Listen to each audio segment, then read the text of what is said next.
कुछ रोज़ पहले जब म्यांमार की जानिब से बांग्लादेश के बॉर्डर के अंदर शेल फेंके जा रहे थे और एयर स्पेस वायलेट हो रही थी, तो ब्रॉडर व्यू में मैंने ये बात की थी कि म्यांमार और बांग्लादेश के दरमियान ख़राब रिलेशंस या क्लैशेस का सबसे बड़ा नुकसान अगर किसी मुल्क को हो सकता है तो दैट इज़ चाइना। क्योंकि चाइना इस वक्त रीजनल ऑर्डर जो है ना, पूरी तरह से चाइना के हक में है। बे ऑफ बंगाल पे वाक़ दोनों अहम मुल्क बांग्लादेश और म्यांमार चाइना के स्ट्रेटेजिक पार्टनर्स हैं। दोनों के अंदर उनका असर है और इन दोनों की लड़ाई की सूरत में अमेरिका जैसी एक्सटर्नल फोर्सेस को मौका मिल सकता है इस रीजन के अंदर लड़ाई की आड़ में अपने स्ट्रेटेजिक रेलेवेंस बनाने के लिए। हथियार या मिलिट्री एड की सप्लाई की सूरत में ये अपने आप को रिलेवेंट रख सकते हैं इस रीजन के अंदर। अमेरिका खुद भी कर सकता है ऐसा बांग्लादेश के साथ, या in case of Myanmar America Israel की सूरत में इसराइल के ज़रिए म्यांमार की मिलिट्री की हेल्प कर सकता है। 2-3 रोज़ कबल आपको याद होगा कि मैंने इसराइल म्यांमार डिफेंस टाइज पर बात की थी, जिसका खुलासा इजरायली अखबार हार्ट्स में किया गया था। लिहाजा स्टेटस को जो है ना यहाँ पर वो चाइना की फेवर में है एज ऑफ नाउ, और ये स्टेटस को म्यांमार बांग्लादेश क्लैशेस की सूरत में बदल भी सकता है since China will be forced to take any one side.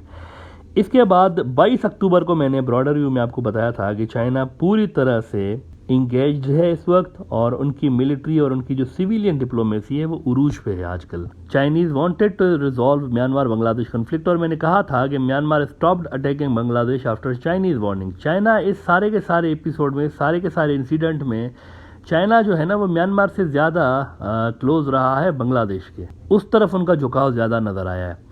और उनका जो स्टांस अगर आप देखें ना हर मामले में वो प्रो बांग्लादेश रहा है। इवन ये भी हुआ है बॉर्डर क्लैशेस वाले मुद्दे पे कि वहाँ बात वो चाइनीज़ डिप्लोमेट कर रहे थे बॉर्डर क्लैशेस पे, लेकिन उन्हीं मीटिंग्स के अंदर उन्होंने रोहिंग्या इशू पे भी वो डांटते हुए नजर आए म्यांमार को कि आपने जो प्रोमिस किए हुए आप उसको फुलफिल नहीं कर रहे। क्योंकि काफ़ी टाइम से इन्होंने चाइना को भी कहा हुआ है कि हम इनको वापस लेते हैं, लेकिन कर नहीं रहे। तो ये बात कर रहे थे उनकी क्लैशेस की, लेकिन उस दौरान जो है वो इन चीज़ों पे भी बात हुई है, वहाँ पर ये भी रिपोर्ट्स आ रही हैं।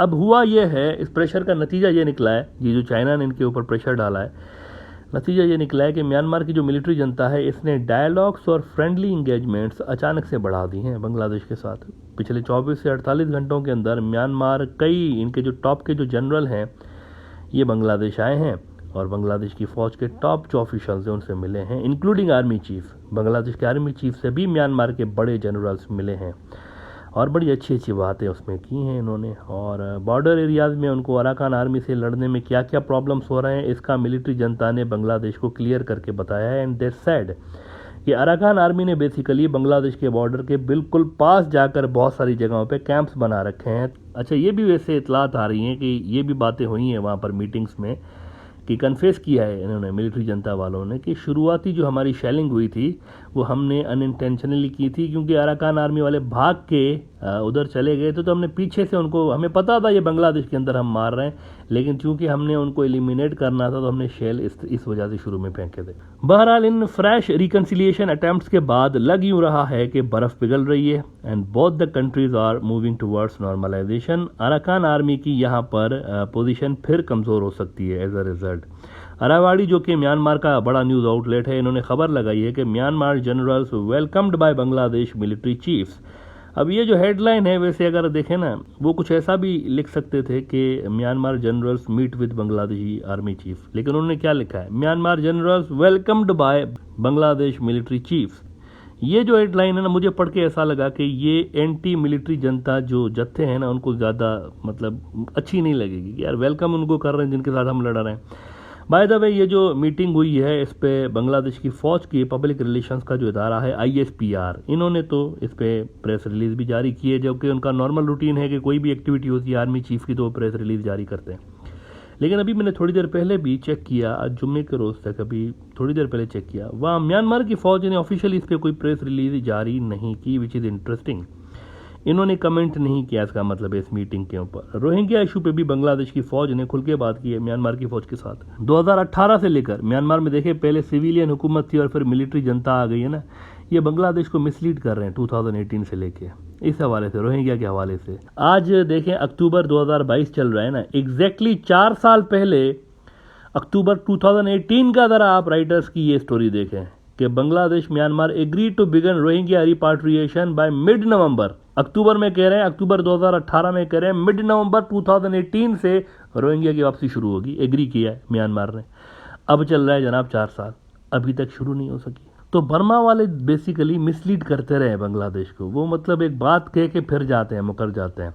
तो इस तरह की जो मीटिंग्स है ना, फ्रेंडली विजिट्स जो मिलिट्रीज की हो रही हैं, ये ठीक है, मतलब ये कॉन्फिडेंस बढ़ेगा दोनों साइड से। लेकिन जब तक चाइना रोहिंग्या इशू सेटल नहीं कराता म्यांमार और बांग्लादेश के दरमियान, पीस हो ही नहीं सकता।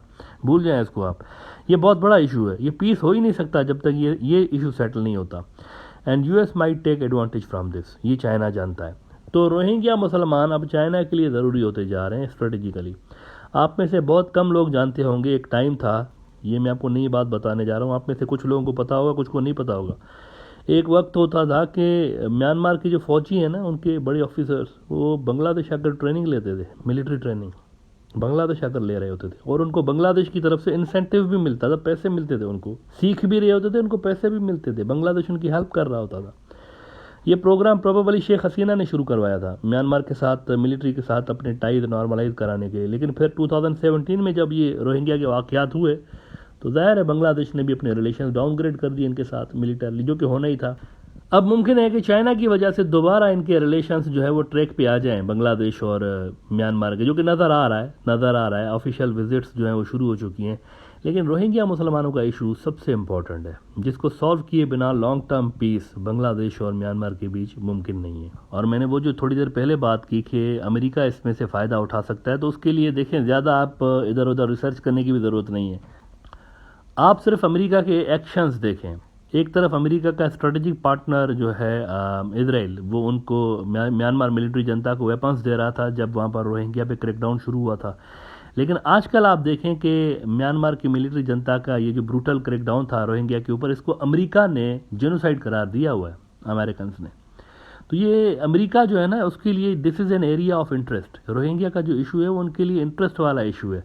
वो यकीनी तौर पर इसमें जहां उनको फ़ायदा मिलेगा वो करेंगे। वो ये नहीं सोचेंगे कि बांग्लादेश और म्यांमार के रिलेशंस ख़राब होंगे, तो इस तरह नहीं, उनको सिर्फ एंट्री चाहिए रीजन के अंदर। लिहाजा चाइनीज़ जानते हैं कि रोहिंग्या का इशू उनको एंट्री दिलवा सकता है। म्यांमार के अंदर अमेरिका इन हो सकता है, या किसी अपने वेस्टर्न जो पपेट मुल्क है कोई, उसके ज़रिए इन हो सकते हैं म्यांमार के अंदर, या डायरेक्टली या इनडायरेक्टली बांग्लादेश के अंदर वो एंट्री मार सकते हैं। तो ये रास्ता बंद करने के लिए ज़रूरी है कि दोनों को दोस्त बनाया जाए, म्यांमार को और बांग्लादेश को। और उसके लिए ये जो रोहिंग्या इशू है, ये हल किए बिना दोस्ती इनकी मुमकिन नहीं है।